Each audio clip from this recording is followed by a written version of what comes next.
SSC সংক্রান্ত মামলায় আজ সুপ্রিম কোর্ট যে রায় দিয়েছে সেখানে কতগুলি গুরুত্বপূর্ণ পয়েন্ট উঠে এসেছে। প্রথমত, হাইকোর্ট রায় দিয়েছিল 2016 সালে যে নিয়োগ প্রক্রিয়া সম্পাদিত হয়েছে সেখানে ব্যাপক দুর্নীতি হয়েছে।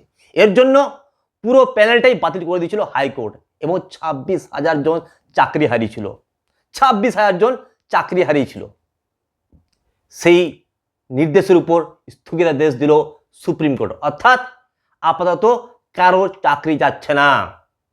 26,000 জনেরই চাকরি থাকছে, এক্সাক্ট 25,753 জন। দ্বিতীয়ত, হাইকোর্ট রায় দিয়েছিল অতিরিক্ত শূন্য পদ তৈরি করেছে যে মন্ত্রিসভা, সেই মন্ত্রিসভার উপর তদন্ত করতে পারে সিবিআই এবং প্রয়োজন পড়লে মন্ত্রিসভার মন্ত্রীদেরও অ্যারেস্ট করতে পারে। সেই রায়ের উপরও স্টে অর্ডার দিয়ে দিল সুপ্রিম কোর্ট।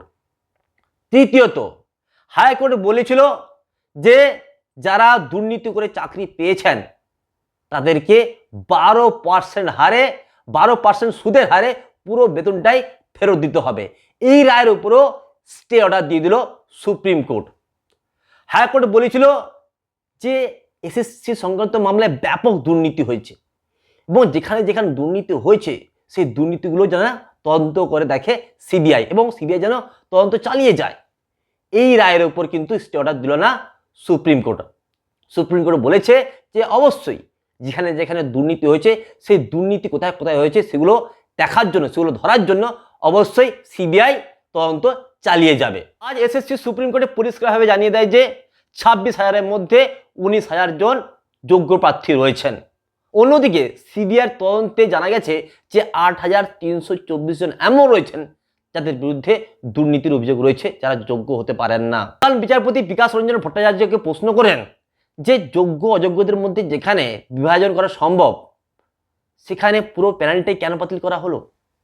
এ প্রসঙ্গে বিকাশ রঞ্জন ভট্টাচার্য বলেন যে এখন সিবিআই তদন্তে 8,324 জন এমন লোক খুঁজে পাওয়া যাচ্ছে যারা অযোগ্য, যাদের বিরুদ্ধে দুর্নীতির কোনো না কোনো অভিযোগ রয়েছে এবং বাকি যে 19,000 যোগ্য বলা হচ্ছে তাদের মধ্যে যে দুর্নীতিগ্রস্ত লোক ঢুকে নেই সেটা কি করে বলা সম্ভব, যেখানে পুরো প্রক্রিয়াটাই 2 নম্বরই, পুরো প্রক্রিয়াটাই একটা দুর্নীতিগ্রস্ত।